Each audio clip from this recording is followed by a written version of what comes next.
안녕하세요. 창업을 꿈꾸는 젊은이는 작은 회사로 가라. 자본이 없거나 아이디어가 없어도 창업을 할 수 있는 방법이 있다. 창업은 가장 부자가 되기 쉬운 방법이자 가장 어려운 방법이다. 누구든지 창업할 수 있지만 성공하는 비율은 아주 낮다. 창업한 회사의 3분의 1은 5년 이상 살아남는다. 그리고 창업의 실패를 줄이고 자본을 모으면서 경영교육을 받을 수 있는 곳이 중소기업이다.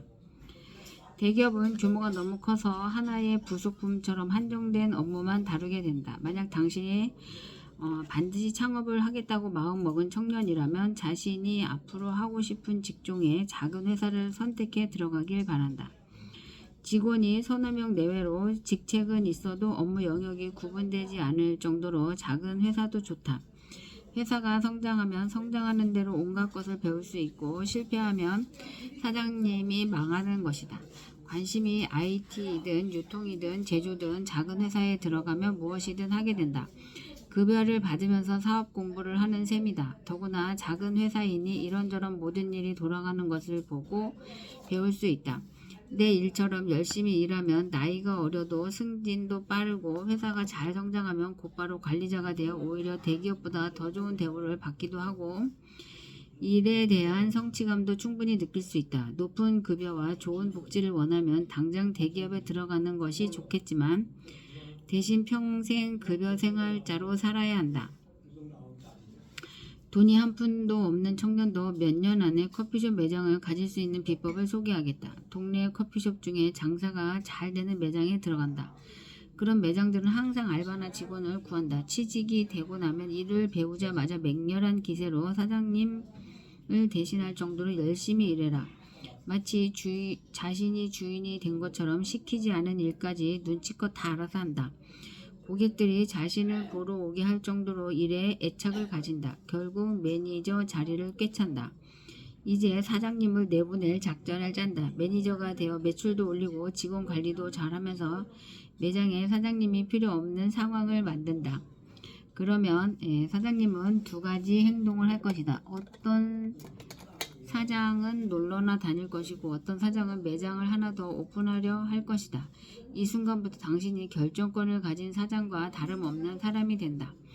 사장은 당신이 회사를 그만둘까봐 겁이 날 것이다.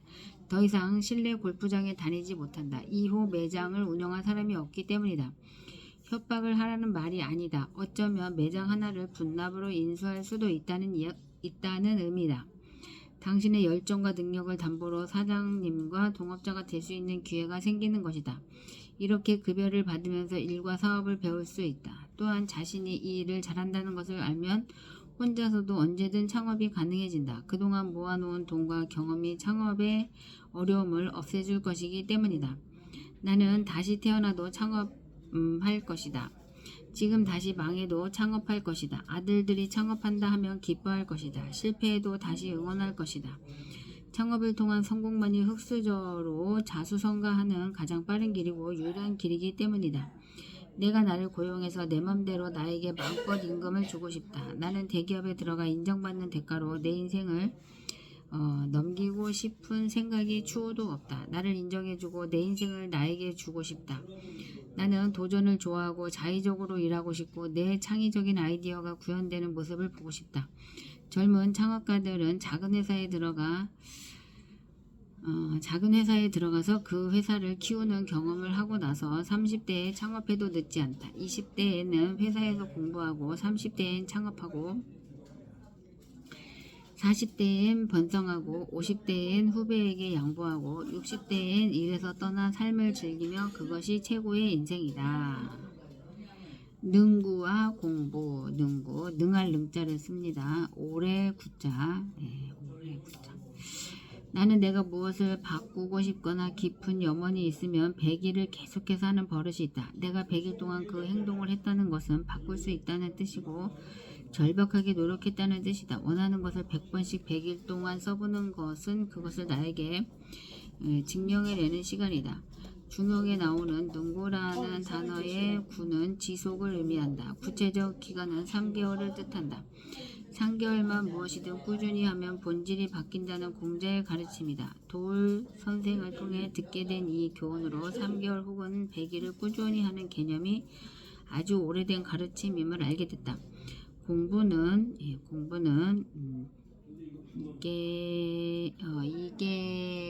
이게 무슨 공자죠? 갑자기 생각이 안 나네.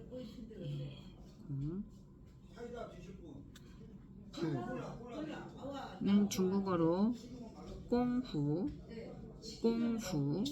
꽁후라고 발음하며 영어로는 to study.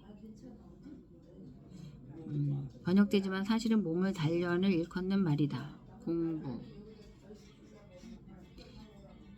나는 농구와 공부, 즉 지속적으로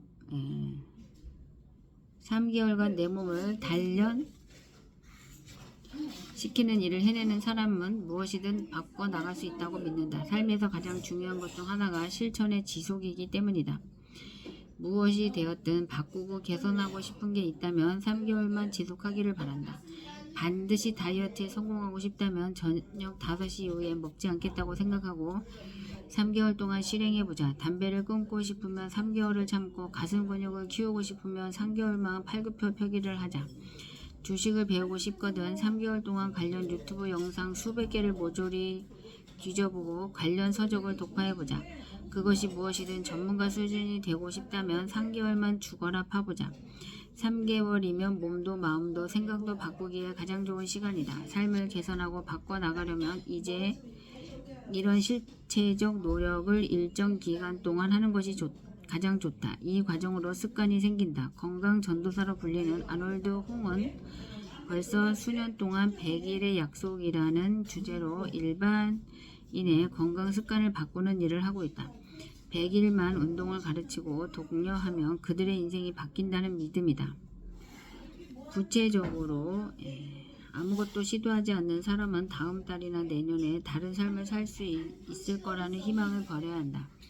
돈을 벌고 투자하는 것도 노력하고 배우고 공부해야 한다. 진지하게 삶을 살아야 겨우 자리를 잡는 것이 인생이다. 우연히 시간 나는 대로 하다가 어쩌다 보니 오는 행운은 행운이 아니라 불행이다. 자기가 만든 게 아닌 행운을 갖고 있으면 언젠간 누군가가 반드시 되찾으러 온다. 무엇이든 열심히 하고 지속적으로 해보자. 어려워도 100일만 해보자. 100일이 어려우니 3개월만 해보자.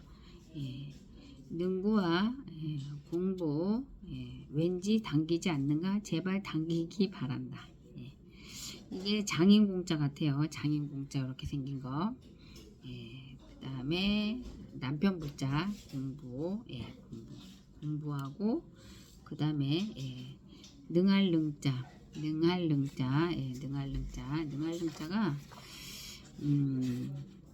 마늘 모자에 달월자에 이게 무슨 글자지 또? 한자 공부한 지가 너무 오래돼가지고 그 다음에 오래 구자입니다. 오래 구자. 한자 공부도 해야 될 것 같아요. 한자 선생이었었는데 한자 공부 또 한번 같이 해보겠습니다. 제가 좋아하는 게 한자라서 한자를 좋아합니다. 많이 아는 건 아니지만 어쨌든 한자 선생도 했었고 2급 자격증도 있습니다. 3,500자 그거 자격증 따려고 제가 얼마나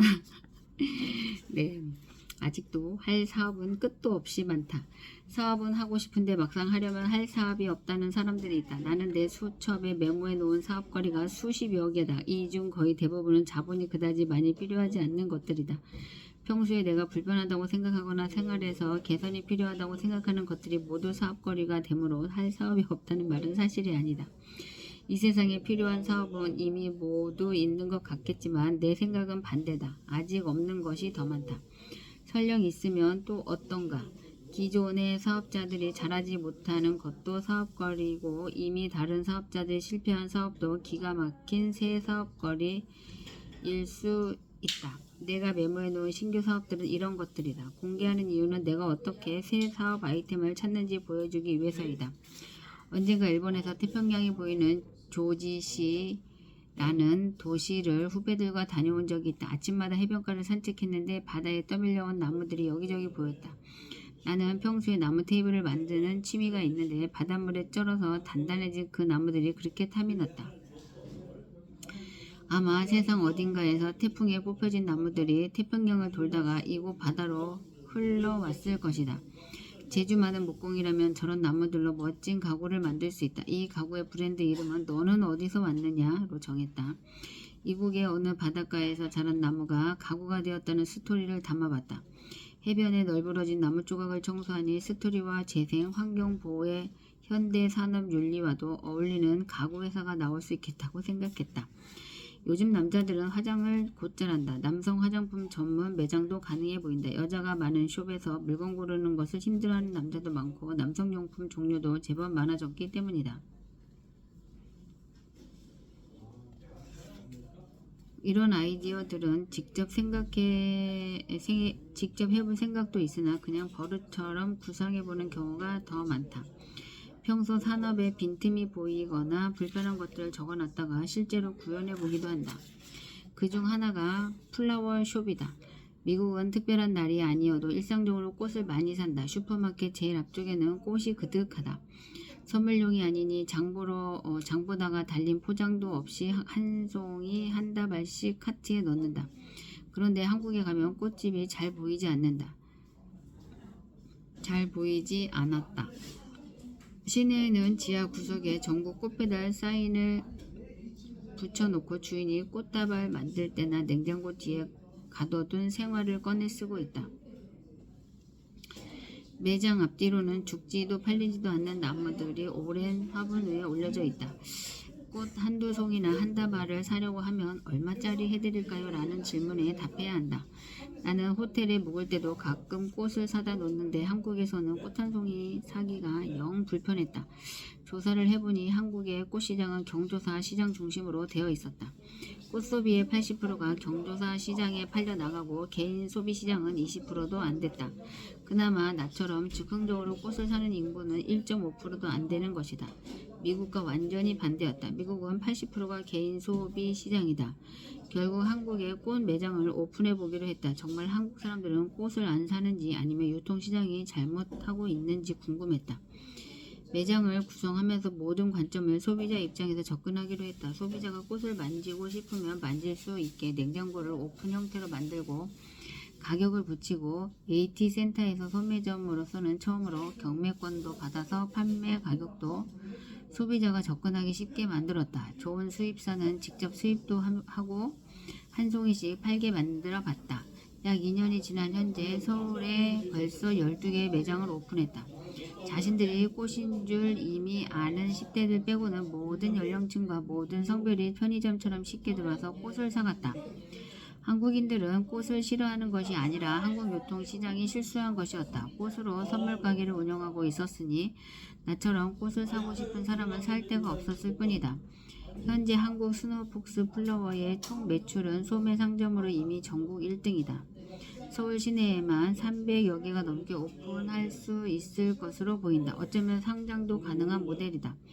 사소한 의구심으로 시작한 도전이 근사한 사업으로 자리 잡게 된 것이다. 할만한 사업이 없다는 사람은 할만한 사업 아이디어를 보는 눈이 모자란 것이다. 사업은 아직도 끝이 없다. 만약 그래도 못 찾겠으면 이름 앞에 국제라는 단어가 붙은 모든 박람회를 다녀보기를 바란다. 그 중에 이제 시작해서 비싼 부스를 구하지 못하고 구석에 사장이 혼자 나와 있는 외국 회사들이 있을 것이다. 한국 판권을 얻든가 아이디어를 개선하면 그것이 새 사업이다. 할 수 있는 사업은 끝도 없으니 욕심이 있는 창업가들은 눈을 크게 뜨기 바란다. 사업가는 스스로에게 자유를 줄 수 있는 유일한 직업. 나는 젊은이들의 꿈이 대기업에 가는 것이라는 말을 믿고 싶지 않다. 나는 그들이 공무원이 되겠다고 죽어라 공부한다는 것이 괴롭다. 대기업에서 가장 큰 성공은 임원이 되는 것이다. 대기업 임원이 급여생활자의 별이라고 하자. 한국경영자 총협회 조사에 따르면 별을 딸 확률은 0.7%다. 1000명 중에 7명만 임원이 된다. 입사 후 부장 승진까지는 평균 18년, 임원까지는 평균 22년이나 걸린다. 대졸 신입사원 1000명이 입사하면 부장까지 승진하는 사람이 24명이고 임원까지 오르는 사람은 7명이라고 조사 발표했다. 이 조사에 의하면 부장 승진 2.4%란 말은 나머지 97.6%가 부장이 되지 못하면서 해고가 되는데 그때 나이가 40대 중반이다. 게다가 해마다 임원 승진 비율도 낮아지고 있다. 언젠가 총영사관에서 휴스톤 지역 지상사 대표들을 초대했다. 대부분 한국 정유산업 관련 자회사 사장들로 한국 본사에서 발령받은 임원들이었다. 놀랍게도 이들은 수조 원짜리 프로젝트를 아무렇지 않게 말하면서도 사적인 이야기를 할 때면 퇴사 후 어떻게 살 것인지에 대해 한결같이 걱정했다. 결국 임원이 돼도 급여 생활자에 불과하다. 임기를 마치면 한국에 자리가 있을지 걱정이 태산이고 퇴직하면 자동차와 아이들 학비는 어떻게 해야 할지 고민이 많았다. 수조 수천억 원은 그들 돈이 아니었다. 나는 대기업에 들어가려는 청년들이 이 사실을 전혀 모를 것이라고밖에 생각할 수 없다. 모를 것이라고밖에 생각할 수 없다. 만약 이런 사실을 안다면 어떻게 성공 확률 0.7%에 도전하고 그나마 50세에 은퇴를 해서 차 걱정, 학비 걱정을 하는 인생에 올인하겠는가? 최고의 지성과 최고의 교육을 받은 사람들이 잠을 쪼개가며 공부해서 정말 이런 취직을 원하는 것인지 이해하기 어렵다. 대기업은 더 이상 꿈의 직장이 아니다. 꿈을 빼앗은 직장이다. 정말 평생 자신의 시간을 팔아서 돈을 벌며 살고 싶은가? 사실 평생이란 말도 맞지 않다. 나이 50 전에 명퇴 요구를 받을 것이고 그때 이후로는 더 이상 그의 시간을 살 사람이 아무도 없다. 아직 수십 년을 더 살아야 하는데 그 나이에 무엇을 새로 시작하겠다는 말인가? 이것이 정말 당신 인생의 목표인가? 왜 당신은 당신 스스로 자본가나 사업가가 되겠다는 생각을 하지 않는가? 실패가 무서운가? 임원이 될 확률보다 사업으로 성공할 확률이 42배나 높다. 창업 자금이 없어서라면 이 세상 모든 창업자들은 태어날 때 자본을 갖고 태어났다는 말인가? 창업은 원래 돈 없이 작게 시작하는 것이다. 성공 확률이 10%만 있어도 도전하는 것이 기업가의 창업 정신이다. 90%는 망한다는 두려움에 망설여지는가? 그렇다면 별이 되어도 나이 50이면 은퇴를 요구하는 자리에 오를 확률이 0.7%라는 걸 다시 상기시켜야 할까? 사업하다 망할 확률 90%가 사실이라 해도 임원이 되지 못할 확률이 14배 이상 높다. 이 효율적 경쟁에 그렇게 뛰어들고 싶은가? 어제의 나와 경쟁하면서 살고 싶지 않은가? 내 삶의 주체가 내가 되고 싶지 않단 말인가? 이미 직장에 다니고 있어도 직업이 의사이거나 변호사여도 상관없다. 기회가 생기면 무조건 창업하라. 의사라도 의사 자격증을 가진 경영자를 꿈꿔라. 변호사 자격증을 가진 경영자를 꿈꿔라. 누구나 사업가가 될 수 있고 자본가가 될 수 있다. 절대로 대기업 취직을 목표로 한 번뿐인 인생을 넘기지 말기를 바란다. 항상 도전하고 탈출을 꿈꿔라. 자신에게 직접 급여를 주고 자신을 평생 고용하고 자신의 시간조차 자신에게 돌려주는 꿈을 꾸기 바란다. 사업가는 자기 인생에 자신을 선물할 수 있는 유일한 직업이다. 한 번밖에 없는 인생에 나를 선물할 수 있는 길이 분명 있다. 부디 여러분이 희망이 공포를 이기길 바란다. 돈마다 품성이 다르다. 돈마다 품성이 다르다. 돈은 그 돈이 만들어지는 과정에 따라 각기 다른 성격을 갖는다. 돈마다 성향도 있고 기질도 있어서 고집이 센 돈도 있고 배짱이 두둑한 돈도 물러 터진 돈도 있다. 집에 있기 좋아하는 돈도 있고 집 밖에 나가면 절대 들어오지 않으려는 돈도 있다. 한 부모 안에 태어난 자식이라도 각기 취향과 성향이 다르듯 돈도 마찬가지다. 고된 노동으로 번 돈과 주식 투자로 통해 얻은 수익, 카지노에서 번 돈, 저축에서 생겨난 이자 같은 돈은 똑같은 1000만 원의 액면가라도 결코 같은 돈이 아니다. 같은 돈이 아니기에 어떤 돈은 죽어라 붙어 있으면서 몸값을 못하기도 하고 어떤 돈은 쉽게 사라지고 어떤 돈은 다른 돈을 불러들이며 어떤 돈은 있는 돈까지 데리고 나간다. 태어나는 방식에 따라 돈의 품성이 다르기 때문이다. 그래서 돈을 벌 때는 가능하면 품질이 좋은 돈을 벌어야 한다. 품질이 가장 좋은 돈이란 당연히 정당한 방법으로 차곡차곡 모아지는 돈이다.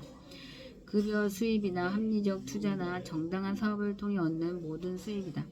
자신의 아이디어와 노동을 통해 벌어들인 돈은 내 인생의 유일한 자산인 시간을 남에게 주고 바꾼 돈이라서 가장 애착이 가고 자랑스럽기에 어떤 돈보다도 소중하다. 이런 돈은 함부로 아무 곳에나 사용하지 못하며 이런 돈이 모여 자산이 되어 투자나 저축을 통해 이자를 만들어내며 마치 아들보다 더 예쁜 손자 손녀 대하듯 귀해진다. 반면 이런 귀한 돈에 비해 일확천금은 품질이 좋지 않다. 카지노에서 딴 돈은 다음 카지노에서 다른 돈까지 데리고 나가고 사기로 얻은 돈은 사치와 방탕한 생활을 하는 데 사용되어 인생을 그르치게 된다. 투기에 가까운 투자나 급하게 부자가 되려는 마음으로 무모한 레버리지를 이용해 운 좋게 벌어들인 돈도 남에게 자랑하는 용도로 사용되다가 결국 모든 돈을 데리고 한꺼번에 집을 나가버린다. 때때로 나쁜 돈은 주인을 해하거나 그의 가족을 무너뜨려 버린다. 좋은 돈을 모으려면 삶에 대한 확고한 철학이 있어야 한다. 돈의 주인이 좋은 돈만을 모으겠다고 마음먹으면 저절로 돈이 붙어있게 된다. 욕심을 부리지 않기에 오히려 사기를 당하지 않는다. 행동이 반듯해서 허풍스러운 곳에서 술값으로 돈을 버리지도 않는다. 불로소득을 바라지 않기에 어디 가서 망신을 당하는 일도 없고 공돈을 기대하지 않기에 비굴하지 않아도 된다. 더불어 이런 사람에겐 기회도 더 생기고 행운도 많아진다. 품성이 좋은 자산이 많이 몰려와 가족을 해치지 않고 뭉치게 만든다. 설령 행운처럼 생긴 자산도 이미 좋은 품성을 가진 돈 사이에 섞이면서 좋은 성품을 지닌 돈으로 변형되어 간다. 각기 다른 환경에서 자란 젊은이들이 사관학교에 들어가 그 학교의 교육과 학풍을 배워가며 하나의 가치와 규범으로 동료가 되어 장교로 태어나는 것과 같다. 이렇듯 친구를 가려 사귀듯 돈도 가려 모아야 한다. 그렇게 모으는 돈은 많으면 많을수록 좋다. 견고하게 당신과 당신 가족을 지켜주며 흩어지지 않을 것이다. 그리고 오랫동안 남아 당신의 인생을 지켜주며 부자로서 존중받는 삶을 누릴 수 있게 해줄 것이다. 맨하튼에 비가 내리던 어느 여름날이었다. 저녁 식사를 끝내고 34번가 앞에 있는 100년도 넘은 유물 같은 메이시 백화점에 가족과 함께 들렀다. 백화점 정문 바닥에는 이 회사의 역사를 적어놓은 동판이 하나 놓여 있었다. 얼마나 많은 자본과 재화 그리고 부자들이 이 문을 거쳐 저 동판을 밟고 지나갔을지 상상해봤다. 그런데 그때 40세 정도로 되어 보이는 거린이 동판 앞에 앉더니 부슬비를 그대로 맞으며 지나가는 사람들의 동정을 구하기 시작했다. 도움을 구하는 종이에 쓰인 글을 보니 제법 교육을 받았던 사람인가 싶었다. 이미 늦은 밤인데 저녁도 하지 못했나 싶은 마음에 주머니에 있는 얼마 안 되는 현금을 구걸통 안에 넣어주고 다시 처마 밑으로 돌아와 서 있었다. 몇몇 사람이 주머니 안에서 동전을 꺼내 던져주었고 이후 더 너그러운 인도 여자가 제법 큰 단위의 종잇돈을 건네주었다. 그제야 그는 저녁값이 마련됐는지 일어서서 몇 안 되는 짐을 챙기기 시작했다. 마지막으로 커반을 살피던 그는 여러 사람이 준 동전들 사이에서 동전 몇 개를 골라내더니 길바닥에 버렸다. 그리고 도움을 청하는 문구가 적힌 종이판이 비에 젖을까봐 걱정이 되었는지 배낭과 등짝 사이에 끼고 사라져 버렸다. 그가 사라진 자리엔 3페니 약 11원 버려져 있었다. 이후에 많은 사람이 동판 위를 밟고 지나갔지만 아무도 페니 따위에 관심을 두지 않았다. 나는 비를 만지면서 몇 걸음 걸어가 젖은 3페니를 손톱으로 집어 손에 담았다. 사실 미국에서 3페니로 살 수 있는 것은 아무것도 없다. 그러나 작은 돈을 함부로 하는 사람은 결국 큰 돈을 다루지 못한다는 것을 알기에 보석을 줍듯 소중히 주었다. 그제야 쇼핑을 끝낸 아내와 아들이 페니 2만 개도 넘게 지불한 운동화 2켤레를 사들고 나왔다. 나는 오른손 바지 주머니에 넣은 동전 3개를 만지작거리며 이 동전들은 돈의 씨앗이다 라고 중얼거리며 두 사람 뒤를 따라 걸어 집으로 돌아왔다. 사람들이 잘 모르는 사실이 있다. 작은 돈이 사람을 부자로 만들고 큰 돈이 사람을 가난하게 만든다는 사실이다.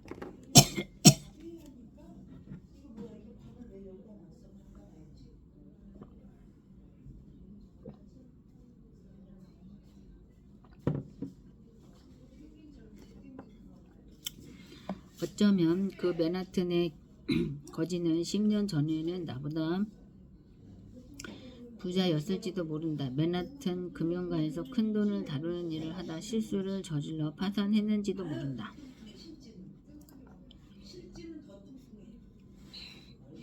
작은 돈을 함부로 하고 큰 돈만 쫓다 그렇게 된 것인지도 모른다. 그 사이 가난한 이민자로 수없이 실패를 했던 동양인은 맨하튼 5번가에 베란다가 있는 집을 하나 더 사서 주말에 가끔 놀러오는 부자가 되었다. 작은 돈을 소중히 대했더니 큰 돈을 다 데려온 것이다. 뒷부분도 읽어보고 싶네요. 머리가. 가족 안에서 가장 부자가 되었을 때 부모와 형제에 대한 행동 요령에 대해서 여기까지 읽어보고 오늘 지금 몇 시죠? 7시 41분. 우리가 부자가 됐을 때 부모, 형제에 대해서 어떻게 하면 좋을까요? 네. 형제 자매 중에 누구 하나가 부자가 되면 아무도 부자가 되지 못한 것보다 낫다고 생각하지만 가족들 사이에 의외로 여러 문제가 발생할 수 있다. 국가도 빈부차가 벌어지면 사회 안전망이 무너지고 긴장이 고조된다. 가족들 사이에도 빈부 차이가 벌어지면 불화와 서운함과 비난이 난무하게 된다. 나의 독자는 모두 부자가 될 사람이라 믿고 지금부터 여러분이 부자가 되었을 때 부모와 형제에게 어떻게 처신해야 할지를 미리 알리고자 한다. 돈을 버는 규모와 결혼 유무에 따라 조금씩 변화가 있지만 내 경우로 유추에 실수했던 것과 잘한 것들을 수정해서 기록했다. 재산 규모가 10억 원 안쪽일 때 이때까지 하지 말아야 할 일은 다음과 같다. 형제들 창업자금을 빌려주는 일, 부모님 집이나 차를 바꿔주는 일, 해야 할 일은 다음과 같다. 하지 말아야 할 일은 형제들 창업자금 빌려주는 거, 부모님 집이나 차를 바꿔주는 일을 하지 말아야 되고요. 해야 할 일은 부모님을 모시는 올케 언니나 형수님에게 명품 가방 하나 사주기, 명품 가방 사주기, 조카들 대학 입학 때 노트북 사주기, 가족 단체 식사값 혼자서 내기, 부모님께 일정한 생활비를 정기적으로 드리기. 이런 정도라면 가난을 벗어나 막 부자가 된 경우다. 가족 내에 눈에 띄지 않게 고생하는 여자들이나 조카들을 챙기는 시기다. 가족 내에서도 은근히 질투와 시기가 일어날 수 있게 고생하거나 소외받는 가족들을 챙겨줘야 한다. 무리하게 사업자금이나 차를 바꿔주는 정도의 일은 아직 이르다. 자신의 자산이 뿌리를 내리기 전에는 목돈이 들어가는 일을 만들지 말고 부모님 생활비 외에 어떤 비용도 정기적 비용으로 만들면 안 된다.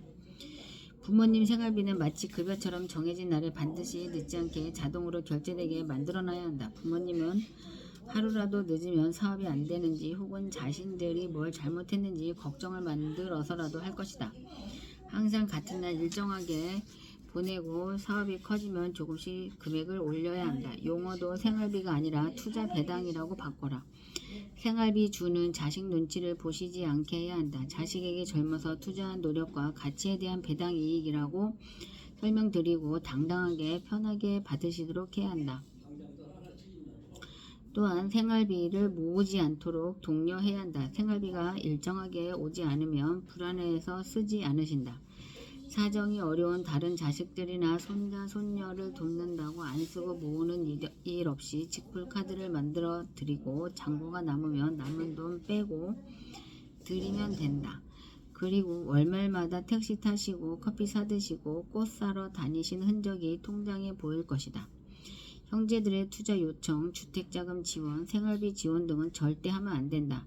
아직 물에서 미쳐 나오지도 않았는데 발목을 잡아 모두 함께 다시 가난으로 빠져들어갈 수 있는 시기다. 그런 일로 형제 간의 인연이 끊겨도 안 된다. 아직 당신 자녀와 배우자를 형제나 부모보다 먼저 챙겨야 되는 시기다. 그 돈으로 차라리 형수, 제수, 어머니, 여동생, 누나들에게 고급 가방 하나씩 선물해 주는 것이 훨씬 효과적이다. 이 시기는 가족을 지원하는 시기가 아니라 가족이 흩어지지 않게 하는 시기다. 재산 규모가 50억 원 안쪽일 때, 이때는 부모님의 집을 사주거나 차를 사주는 시기다. 부모님 용돈 정도가 아니라 생활비 전체를 책임져야 할 시기다. 조카들 학비를 내주는 시기도 됐다. 형제들이 질투하던 시기가 지나 인정하는 시기가 왔다. 이때는 큰돈을 써도 행세한다는 소리를 듣지 않는다. 조카들을 챙겨주는 이유는 두 가지다. 조카들을 챙기면 사촌들이 친척이라는 가족 공동체 개념이 명확해진다. 사촌들끼리 잘 어울리고 자주 만나게 된다. 다른 좋은 점은 내 형제 자매들이 어려운 부탁을 덜 하게 된다.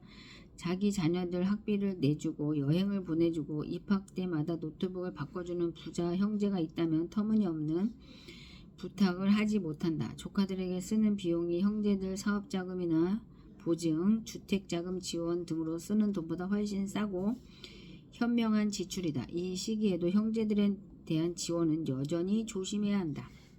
재산 규모가 100억 원 이상이 넘어갈 때 이때부터는 형제들 중에 가난한 사람이 있으면 안 된다. 그들이 가난에서 벗어나도록 적극적으로 도와줘야 한다.